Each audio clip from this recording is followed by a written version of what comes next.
Meus irmãos, graça e paz, se por acaso ainda faltou aí algum irmão que eu não cumprimentei, eu tenho pastoreado aqui desde o ano de 2015, graças a Deus já está acertada a minha permanência para 2021, e pela bondade do Senhor, o reverendo Arthur é um bom amigo, eu me sinto alegre de ter a sua amizade, e o tempo que nós trabalhamos juntos também na comissão executiva foi um período bastante abençoador.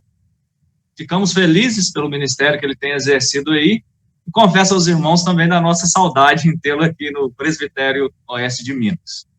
Mas quero agradecer não apenas o reverendo Arthur, como o conselho, e principalmente aí, nesse momento, a diretoria da UMP pela confiança depositada, que a palavra de Deus, como foi dita pelo reverendo Arthur, edifique mais uma vez as nossas vidas. Queridos, o reverendo Arthur pediu para eu trabalhar sobre o tema apologética. Então, eu dividi o estudo em duas partes. Primeiramente, nós vamos fazer uma pequena definição, e essa parte eu quero que ela seja realmente pequena, para que depois nós possamos nos ater à exposição bíblica. Quando nós trabalhamos as disciplinas bíblicas, quando nós pensamos em teologia, nós temos vários campos aí da teologia que vão sempre edificar as nossas vidas. A apologética está dentro daquele campo chamado teologia sistemática. A teologia sistemática, ela é uma teologia muito importante para a nossa denominação. E aí eu quero começar dizendo que a Igreja Presbiteriana do Brasil, ela é uma igreja confessional, e para se ser uma igreja confessional, automaticamente ela é uma igreja apologética. Por quê? A igreja confessional, ela é aquela que tem um pressuposto doutrinário, com base nas Sagradas Escrituras, evidentemente, que é um manual doutrinário da defesa da nossa fé. Inclusive, nós muito bem sabemos que a IPB, ela tem nos seus símbolos de Westminster, a Confissão de Fé de Westminster e o Breve e Maior Catecismo, a sua exposição de doutrina. Ela não substitui as Escrituras de maneira nenhuma, mas ela é comprovada no decorrer dos séculos, e isso já tem alguns séculos, desde o século XVI e XVII, essa questão da confessionalidade foi primeiramente destacada pelos reformadores e pelos puritanos, que inclusive foi quem escreveu a nossa confissão de fé, um período aí de quase 7 anos, um período extenso, que durou as suas discussões teológicas, com muita oração, lá na abadia de Westminster. Então, por que a nossa igreja ela é uma igreja apologética? Porque ela abre as Sagradas Escrituras e ela interpreta as Sagradas Escrituras por essa perspectiva chamada bíblica reformada. Onde nós encontramos uma exposição dela? Nos 3 chamados símbolos de Westminster. Ah, pastor, então isso quer dizer que se por acaso nós estudarmos a confissão de fé, como eu sei que com certeza os irmãos fazem, o reverendo Arthur com certeza tem trabalhado isso com os irmãos, nós não precisamos nos ater ao estudo das Escrituras em absoluto, de forma nenhuma. Inclusive os catecismos, e aí é um ponto bastante interessante, eles foram escritos para alcançar em primeiro lugar a juventude, que é a classe que nós estamos hoje tratando, e também, na verdade, as próprias crianças, no doutrinamento, assim, da fé cristã. Então, lembre-se disso, a Igreja Presbiteriana do Brasil, ela é uma igreja confessional. Sendo uma igreja confessional, automaticamente, ela é uma igreja apologética. Ela tem um pressuposto, com base nas Escrituras, verdadeiro. E aí, nós vamos encontrar alguns pontos interessantes quando nós apresentamos a mensagem do Antigo e do Novo Testamento nessa temática. E para isso, nessa primeira parte, e será mais breve, eu peço aos irmãos que abram as Escrituras num texto extremamente conhecido, mas que é singular quando a gente trata desse tema, que é a primeira epístola de Pedro, apóstolo do Senhor Jesus Cristo, e nós vamos ler o capítulo de número 3 e o versículo de número 15. Pode abrir aí. 1 de Pedro, capítulo 3, versículo 15. Diz assim a palavra autoritativa, suficiente e santa de Deus. Antes, santificai a Cristo como Senhor em vosso coração, estando sempre preparados para responder a todo aquele que vos pedir razão da esperança que há em vós. Que Deus, assim, nos abençoe na exposição da sua palavra, como o reverendo Arthur já orou. Queridos, a palavra traduzida aí como responder, no original grego, a palavra é apologia. E é a partir desse vernáculo grego, que é a língua do Novo Testamento, que nós conhecemos a chamada apologética. Ah, pastor, então o apóstolo Pedro ele foi o primeiro a tratar sobre o tema? Em absoluto. Moisés já trata sobre a defesa da fé. E eu quero trazer alguns exemplos aqui para que os irmãos se lembrem. Você tem o texto de Deuteronômio, capítulo 6, aquele conhecido texto sobre como o pai, na verdade, ali não só a figura masculina, mas principalmente ele, como sacerdote do lar, ele deve inserir no coração dos seus filhos a lei de Deus. Lembra-se, você vai inculcar ao deitar-se, ao levantar-se, ao andar pelo caminho, e ali é o anúncio que Deus, ou Yahvé, o Deus do pacto, nós somos uma igreja aliancista, né? É o único Deus verdadeiro. Interessante que esta mensagem, ela se torna crucial na teologia do Antigo Testamento, porque ali estava a defesa da verdadeira fé. E aí eu gostaria que nós nos lembrássemos de um livro que tem uma perspectiva apologética muito interessante, que é o livro de Jó. O livro de Jó, ele é um livro muito conhecido, porque nós falamos a respeito dele constantemente na nossa igreja, mas no capítulo 37 até o capítulo 41, e é claro, eu não consigo ler aqui, tá, gente? Mas ali nós temos uma apologética feita pelo próprio Deus Todo-Poderoso. É claro que a Escritura ela é inspirada por Deus, toda ela, como diz Paulo em 2 Timóteo 3, 16, 17. Mas nós bem sabemos que aqueles 3 amigos de Jó não falaram verdades a respeito de Jó. E também até aquele 4º amigo, que era mais jovem, que foi mais sensato, ele teve menos erros, mas ele também disse algumas coisas que não eram verdades do que diz respeito à pessoa daquele homem de Deus. Mas o interessante do caso de Jó é que o que foi dito a respeito de Deus, a teologia feita pelos 4 amigos de Jó, não era uma teologia errada, mas ela não se enquadrava na circunstância que Jó estava vivendo. Porque eles disseram que todo aquele sofrimento era consequência de pecados, e essa não era a realidade, basta a gente ler o primeiro capítulo de Jó, e você já tem isso por certo. Então, no capítulo 38 até o capítulo 41, nós temos um momento que Deus, de maneira especial, ele conversa com Jó num redemoinho, e aí, então, começa-se uma série de muitas perguntas teológicas, mas não são apenas perguntas teológicas que Deus faz a Jó, mas são perguntas retóricas, que Jó não tinha nenhuma condição de responder. E ali ele volta à consciência sobre a realidade de quem Deus o é. Ali o próprio Deus faz uma defesa da doutrina correta sendo usada de maneira correta. E aí, quando nós chegamos no Novo Testamento, eu quero que os irmãos prestem atenção sobre algo crucial, que Judas vai trabalhar, e é o segundo texto que nós vamos ler. O reverendo Arthur até chegou a citar na oração, a fé que uma vez por todas foi entregue aos santos. O que nós precisamos entender é que é necessário ter-se uma interpretação correta das Escrituras, mas é necessário se ter uma aplicação correta das Escrituras. E por isso o meu objetivo aqui de citar Jó, porque às vezes se pode dizer coisas coerentes com o ensino das Escrituras sobre as obras de Deus, sobre também a própria pessoa do Senhor, mas que não se aplica ao contexto onde nós estamos vivendo. O maior exemplo dessa correção da interpretação e da aplicação, Jesus. Jesus dá uma grande aula de apologética em Mateus 4 e Lucas 4. Ali, quando Satanás, 3 vezes, ele utiliza textos das Sagradas Escrituras. Todavia, as implicações daqueles textos não cabiam para a situação que Jesus estava vivendo. Então, o Senhor Jesus Cristo sempre corrigia, interpretando de maneira correta a Escritura dentro do seu contexto. E é isso que Pedro nos ensina aqui, quando ele diz sobre responder, sempre preparados para responder a todo aquele que vos pedir razão da sua fé. Eu já disse que a palavra responder em grego aqui é a palavra apologia. E a palavra era usada frequentemente acerca do argumento da defesa em um tribunal, no tribunal romano. Mas interessante que essa parte da defesa não era feito por aquele que estava defendendo, mas era pelo próprio acusado. Naquele momento, o acusado tinha o direito de se defender diante do tribunal. E isso era chamado de apologia, aonde ele apresentava os fatos dentro da sua perspectiva, dentro daquilo que ele dizia que era verdadeiro. Se ele estava mentindo ou não, é claro que isso aí ainda seria objeto do julgamento.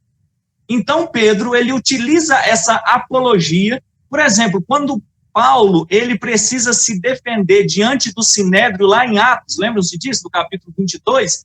Ele está fazendo uma apologia, e ele está acostumado com isso porque ele era um cidadão romano. Então, o apóstolo Paulo está fazendo a sua própria defesa. Por que Pedro utiliza essa expressão? Porque ele quer que os crentes defendam a fé. A gente precisa entender que a apologética, ela não é apenas uma defesa no campo teológico. Qual é uma clara significância para o termo, um claro significado para o termo, melhor? É o método de defesa sobre uma tese. E aí você pode usar apologética em diversas áreas. Mas é claro que as Sagradas Escrituras vai fazer uma defesa da verdade bíblica. Então, essa defesa da verdade bíblica é chamada de apologética cristã. Quando Pedro diz, vocês precisam responder àquele que pede razão, é interessante, porque ele não está preso a apenas um ponto, mas ele quer destacar que você precisa conhecer toda a verdade de Deus para apresentar a resposta oportuna. Pastor, eu preciso decorar as Escrituras? Não. Você precisa conhecer bem a palavra de Deus, para que em qualquer área da vida você tenha a resposta. E aí, quando nós pensamos na juventude, queridos, um momento crucial é a faculdade, onde nós sabemos onde claramente, aqui eu acredito que muitos irmãos são universitários ou já foram, onde a verdade de Deus muitas vezes é questionada. Vamos trazer um exemplo bem prático da nossa sociedade agora. Há 80 dias atrás, todos nós ouvimos falar daquele assassinato muito cruel que aconteceu com aquele senhor, com aquele jovem americano negro. E aí começou um grande movimento nas redes sociais sobre o chamado moto, vidas negras importam. Queridos, à luz da palavra de Deus, toda vida humana importa, porque qualquer quebra do princípio da vida, de qualquer maneira que se cometa o assassinato, é condenado à luz do 6º mandamento. Agora nós estamos vivendo aqui no nosso Brasil aquela circunstância sobre essa menina de 10 anos, o abuso sexual, e depois, com 6 meses, a criança é retirada. Queridos, à luz das Sagradas Escrituras, isso é um absurdo, porque aquela criança, não porque tinha-se 6 meses, mas no momento que se caracteriza claramente a concepção, a união do gameta masculino e do gameta feminino no ventre da mãe, ali nós já temos uma vida. E qualquer quebra disso é pecado, é quebra do 6º mandamento. É bem verdade que, em algumas circunstâncias, a Escritura, no 6º mandamento, apresenta a pena de morte como algo que vale, sim, e que é considerado. Não me dá tempo tratar sobre isso aqui. Quem sabe o reverendo Arthur possa falar sobre isso em outro momento. Agora, queridos, então, olha o objetivo de Pedro, que nós possamos olhar para a vida em todos os seus aspectos. Por isso eu trago esses 2 exemplos tão conhecidos nos nossos últimos 3 meses, para que a gente possa pensar em qualquer campo, familiar, social, político, eu preciso me posicionar biblicamente à luz da palavra de Deus. Passado esse ponto, nós vamos então a um texto onde nós observamos a necessidade de fazer uma defesa da verdadeira fé. E esse texto é justamente Judas, de 1 a 4. Judas, de 1 a 4. Principalmente os versículos 3 e 4. Judas, versículo 1 até o verso 4.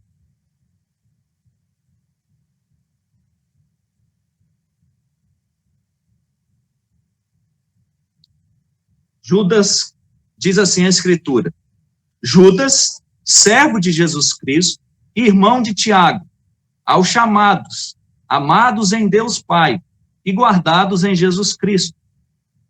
A misericórdia, a paz e o amor vos sejam multiplicados.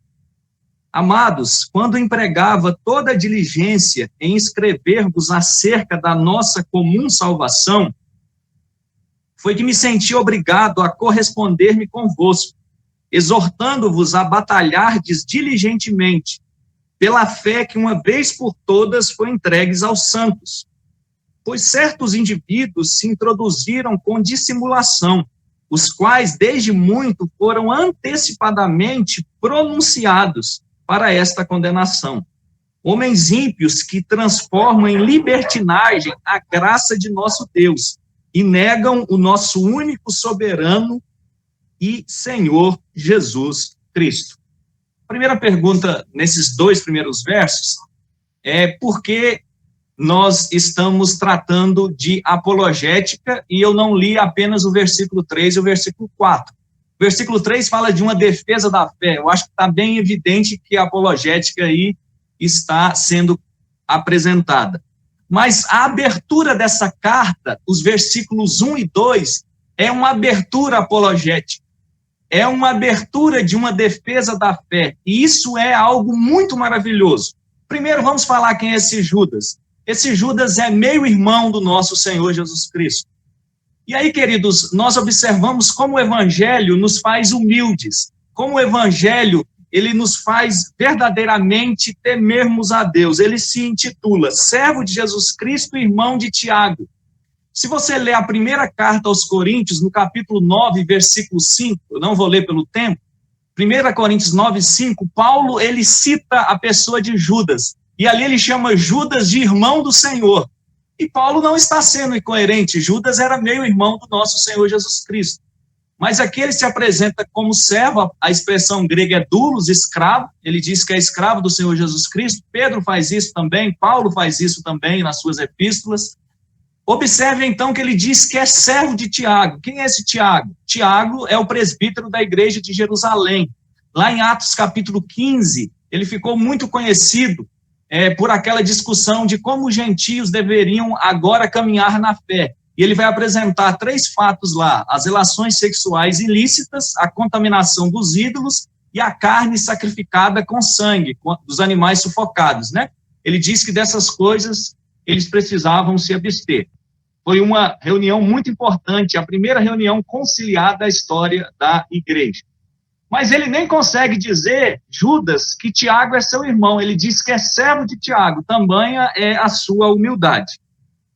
Agora, olha que interessante a saudação dele. Por favor, aos chamados, amados em Deus Pai.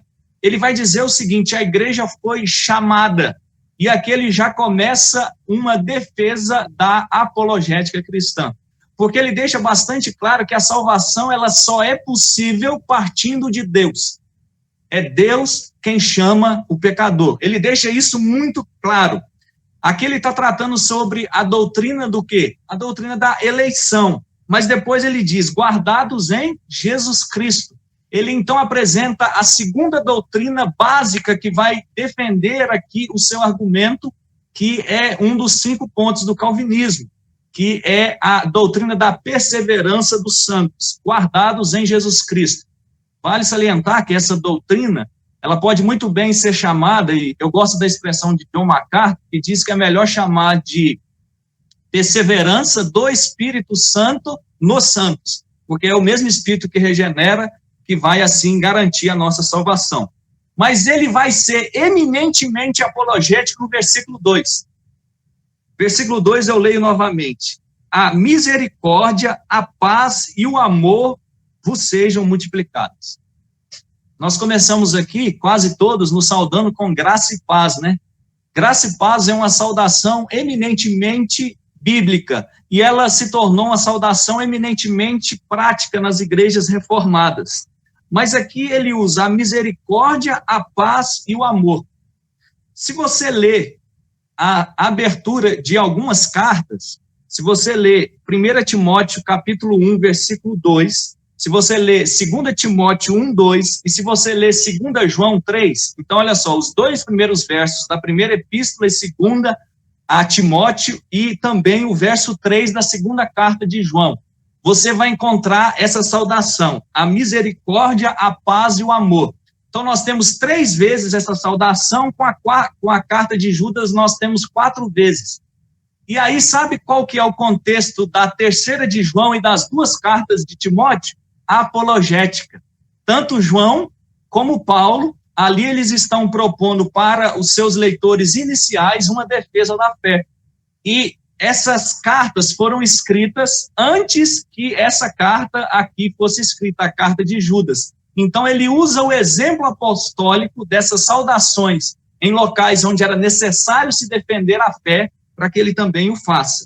Então, 1 Timóteo 1:2, 2 Timóteo 1:2, 3 de João, versículo 3, e Judas 2 são aberturas, são saudações apologéticas. Pois bem, chegamos àquilo onde nós vamos destacar com maior atenção o versículo 3 e 4. Verso 3, amados, quando empregava toda a diligência em escrever-vos acerca da nossa comum salvação, foi que me senti obrigado a corresponder-me convosco, exortando-vos a batalhardes diligentemente pela fé que uma vez por todas foi entregue aos santos. Observe que Judas diz o seguinte, ele empregava toda a sua diligência e ele queria escrever acerca da comum salvação. Interessante que essa expressão diligência é uma expressão que Paulo usa muitas vezes, e Paulo usa muitas dessas expressões, essa expressão diligência nas pastorais, onde ele diz para Timóteo e Tito serem diligentes na pregação do evangelho, diligentes nos seus estudos. Pastores e presbíteros precisam ser diligentes ao ensinar a palavra de Deus. Ele então diz, em escrever-vos acerca da nossa comum salvação. O objetivo primário de Judas era tratar sobre a doutrina da salvação. Então, ele pega a sua pena, mas aí você precisa se lembrar que todos os autores bíblicos, num período de quase 1.600 anos, de Moisés até João, realmente Apocalipse é o último livro que foi escrito, eles estavam sob a inspiração divina. Lembra 2 Pedro 1:21? Homens santos falaram da parte de Deus, movidos pelo Espírito Santo. Então, ele é conduzido a não tratar sobre o tema da comum salvação, mas ele é conduzido pelo Espírito Santo. Agora, interessante, quando nós temos essa palavra em português, empregava, se você for a Mateus no capítulo 4, ali vocês vão observar o seguinte, meus irmãos, a Escritura diz que o Senhor foi impelido pelo Espírito Santo depois do batismo, para que ele fosse ao deserto ser tentado pelo diabo. O prefixo daquela palavra é o mesmo prefixo aqui. Então, observe, o Espírito que conduziu Cristo a ser tentado no deserto é o mesmo Espírito Santo que conduz Judas a tratar sobre o tema da apologética. E aí ele diz, então, que vai fazer isso. Me senti obrigado a corresponder-me convosco, exortando a batalhardes diligentemente pela fé que uma vez por todas foi entregue aos santos. Pastor Saulo, em algum momento aquela expressão apologia lá de Pedro aparece aqui? Não, aquela expressão não aparece aqui, por isso até foi a minha intenção ler aquele texto de caráter introdutório, ainda que eu queria expor esta passagem. Mas observe que ele vai dizer o seguinte, diligentemente pela fé, uma vez por todas foi entregues aos santos. Existem 2 expressões gregas para tratar de fé. Uma das expressões trata da fé no seu aspecto como um dom de Deus. E a fé é apresentada em outros momentos também como aquele agir do nosso ser conduzido pelo Espírito Santo para crescer no conhecimento de Deus. Aqui, o que ele vai fazer é o seguinte, ele usa a expressão fides, essa expressão fides ela está associada justamente à fé salvadora, só que ele vai crescer um pouquinho, ele vai dizer, fides quae crector, essa é a expressão grega.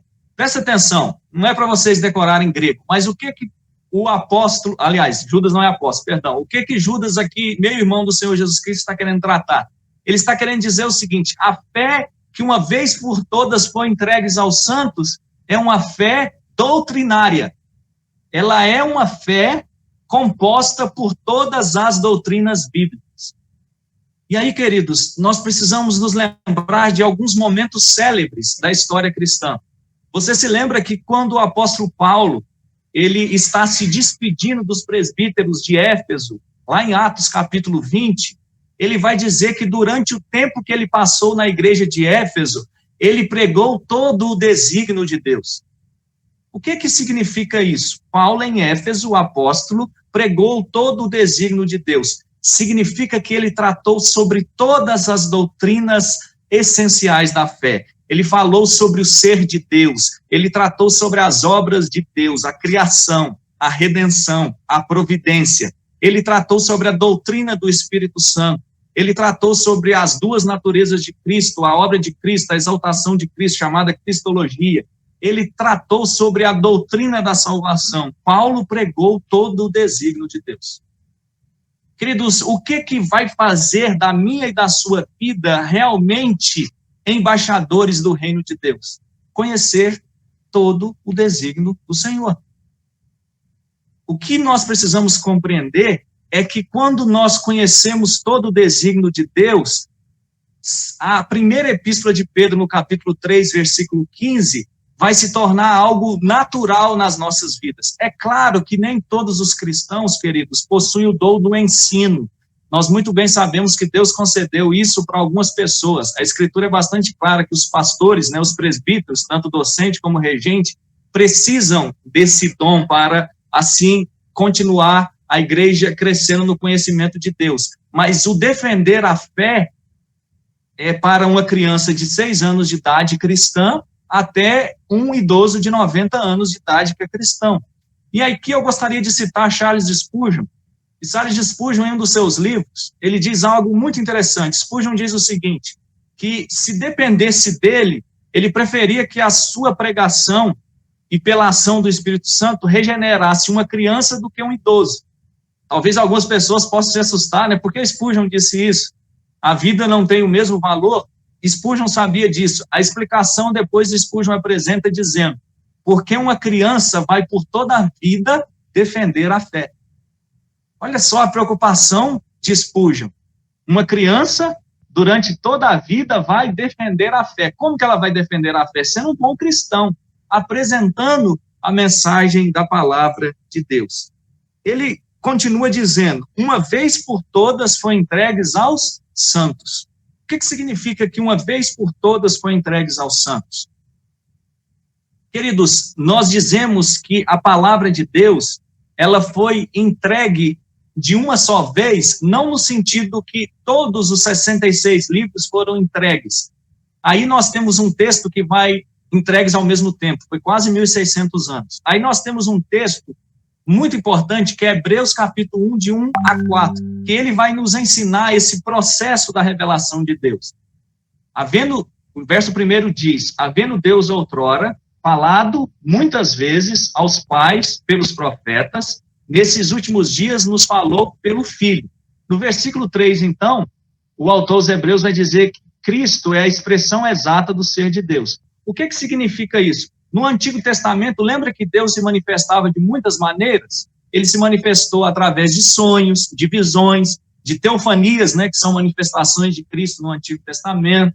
Até mesmo a mula, lembra? De Balaão, falou em determinado momento. Balaão, que era um homem ímpio, Saul, que era um homem ímpio, em certo momento profetizaram. Lembra-se quando se diz, está por acaso Saul entre os profetas? Saul era um homem que não temia a Deus. Mas o Senhor usou todos esses instrumentos para que a revelação de Deus fosse assim se manifestando aos homens. Mas quando o texto de Hebreus diz que ele, Cristo, é a expressão exata do seu ser, o que isso significa? O Senhor Jesus Cristo, ele é a conclusão de todo o processo revelacional de Deus. Ele é a revelação final. Ele é o próprio verbo que se fez carne. João capítulo 1. E o verbo se fez carne e ele tabernaculou conosco. Queridos, hoje nós sabemos que muitas pessoas tentam, às vezes, ensinar que existem novas revelações do Espírito. Queridos, isso não existe. Hebreus 1, de 1 a 4, deixa isso bastante claro. Tudo que Deus queria que eu e você conhecêssemos está relatado aonde? Nas Sagradas Escrituras. O Senhor Jesus Cristo, ele que é o esplendor, a expressão exata do ser de Deus, ele governa a sua igreja pela Escritura. O reformador João Calvino, em um dos seus comentários, ele disse o seguinte: a Escritura, abre aspas, é o cetro de Cristo para governar a igreja. Fecha aspas. Olha só. O Senhor Jesus Cristo governa a sua igreja por meio das Escrituras. É essa fé que Judas espera que eu e você possamos defender. Que nós possamos, assim, ter por inteiro como não apenas a mensagem que mudou o nosso coração pelo Espírito Santo de Deus, mas que nos enche de alegria todos os dias. Queridos, quando nós entendemos na manhã de um novo dia que nós precisamos abrir os olhos e então nós precisamos novamente fechar os nossos olhos e orar, isso muda a nossa vida para sempre. É o Salmo 5, Senhor, de manhã eu te apresento a minha oração e fico esperando. Queridos, nós precisamos ser dedicados em tudo que fizermos, mas cientes que sem a graça de Deus, nós nada podemos fazer. Olha que interessante o que Judas vai dizer no verso 17, por favor, verso 17. No verso 17, Judas diz: vós, porém, amados, lembrai-vos das palavras anteriormente proferidas pelos apóstolos de nosso Senhor Jesus Cristo. Observe que Judas, ele não traz uma mensagem de qualquer caráter novo, mas o desejo da sua carta é que a igreja possa continuar caminhando na fé que uma vez por todas foi entregue aos santos. Queridos, a nossa fé ela não é subjetiva, mas ela é objetiva. 1 Coríntios 15, de 3 a 8. Me falta tempo aqui para ler, ok? Mas naquele texto, o apóstolo Paulo vai dizer que o Senhor Jesus Cristo veio até essa terra, ele morreu e ressuscitou segundo as Escrituras. E aí todo o argumento dele, o primeiro capítulo de Corinto, o capítulo 15, primeira carta aos Coríntios, perdão, capítulo 15, é o texto onde ele vai tratar sobre a doutrina da ressurreição. Ele vai mostrar que toda a fundamentação da doutrina estava onde? Lá no Antigo Testamento. Se você ler Efésios capítulo 2, versículo 20, você vai ver que existe um fundamento. Qual é o fundamento da fé? A pregação dos profetas e dos apóstolos. Um dos textos que mexe muito com o meu coração é quando o Senhor Jesus Cristo está conversando com os dois discípulos no caminho de Emaús, Lucas capítulo 24. E eles estão como que impedidos, né? Estão caminhando ali de Jerusalém rumo à cidade de Emaús, e eles não sabem que aquele que se aproxima o terceiro é o Senhor Jesus Cristo, eles não contemplam o rosto. Interessante que, é claro que aí é uma ação do poder de Deus, da onipotência, eles não reconhecem a voz de Jesus, né? Eles tinham estado com Jesus várias e várias vezes, mas chega um momento que eles se mostram entristecidos, Cristo pergunta qual é o motivo, e aí eles dizem que esperavam que Jesus Cristo, varão aprovado por Deus, fosse realmente aquele que ia redimir Israel. Aí Cristo responde: honestos e tardios de coração, para entender tudo aquilo que de mim está escrito na lei de Moisés, nos profetas e nos salmos. O que o Senhor Jesus Cristo está dizendo? O que ele já havia dito no Evangelho de João, no capítulo de número 5, que nós precisamos examinar as Escrituras, porque são elas que testificam de mim. Por que, queridos? Paulo diz em Romanos 1, 16, 17, que ele não se envergonha do Evangelho, mas que o Evangelho é o poder de Deus para todo que nele crê, tanto do judeu como também do grego. É o texto que desencadeia a reforma protestante quando Lutero entende a justificação pela fé. Presta atenção, o Evangelho é uma pessoa, o Evangelho é Jesus. O Evangelho é uma pessoa. Quando nós lemos Apocalipse, ele saiu vitorioso para vencer. O cavaleiro do cavalo branco é Cristo. Mas o verso 4 então diz: pois certos indivíduos se introduziram com dissimulação, os quais desde muito foram antecipadamente pronunciados para essa condenação. Homens ímpios que transformam em libertinagem a graça de nosso Deus e negam o nosso único, soberano e Senhor Jesus Cristo. Queridos, essa expressão indivíduos aqui, ela é uma expressão muito forte, porque o texto diz que eles se introduziram com dissimulação. Então, aqui nós estamos falando de falsos crentes, pessoas que estão dentro da igreja, e, segundo alguns comentaristas, como Matthew Henry, por exemplo, ele diz que provavelmente aqui se tratavam de líderes eclesiásticos. Não se sabe quem é os destinatários dessa carta, não se sabe para quem Judas escreveu, mas falsos líderes que adentraram no meio da igreja. Mas ele continua dizendo, desde muito foram antecipadamente pronunciados para essa condenação. Queridos, se você ler o profeta Ezequiel, você vai ver que ali no capítulo 23, Ezequiel vai falar dos maus pastores de Israel. Aqueles falsos pastores de Israel que estavam ali confundindo e ensinando o povo de Israel numa doutrina equivocada. O Senhor Jesus Cristo falou sobre os falsos mestres, Pedro, Paulo. Então, nós sabemos que esses homens iriam surgir. Mais uma vez, eu digo também aquilo que o apóstolo Paulo está dizendo no capítulo 20 de Atos, quando se despede ali dos crentes de Éfeso. Ele vai dizer que do meio deles vão surgir lobos vorazes, que vão tentar perverter o rebanho. Mas a grande pergunta aqui, qual era o falso ensino que eles ensinavam? Queridos, eles usavam a graça para tratar aqui sobre a libertinagem. Lá na segunda epístola de Pedro, no capítulo 2, no versículo 7, segunda de Pedro 2,7, Pedro, o apóstolo, vai usar esse texto, essa expressão libertinagem, para tratar sobre o homossexualismo dos dias de Ló. Então, o pecado desses líderes eclesiásticos é que eles diziam o seguinte, que a graça de Deus que os havia transformado, que havia mudado a sua vida, não era um empecilho para que eles vivessem uma vida promíscua na sexualidade. Lembra-se da igreja de Tiatira? Naquelas igrejas, na 7 ali do Apocalipse, nós temos uma das cartas que é a igreja de Tiatira. E ali havia uma falsa profetisa que dizia que o povo de Deus poderia manter relações sexuais pecaminosas, porque isso era uma imposição do Império Romano, no meio daquelas festividades que aconteciam na cidade de Tiatira. Observe como é um uso equivocado da graça de Deus. Lembra quando Paulo fala em Romanos, será que nós vamos usar agora a graça para nos entregar mais ao pecado? De maneira nenhuma. A graça deve encher o nosso coração de gratidão para que assim possamos continuar servindo ao Senhor. Mas ele continua. Eles transformam em libertinagem a graça de nosso Deus e negam o nosso único soberano e Senhor Jesus Cristo. Aqui havia também um outro ponto, além da libertinagem sexual, ou a liberdade sexual, havia também aqui o chamado início do gnosticismo, proto-gnosticismo.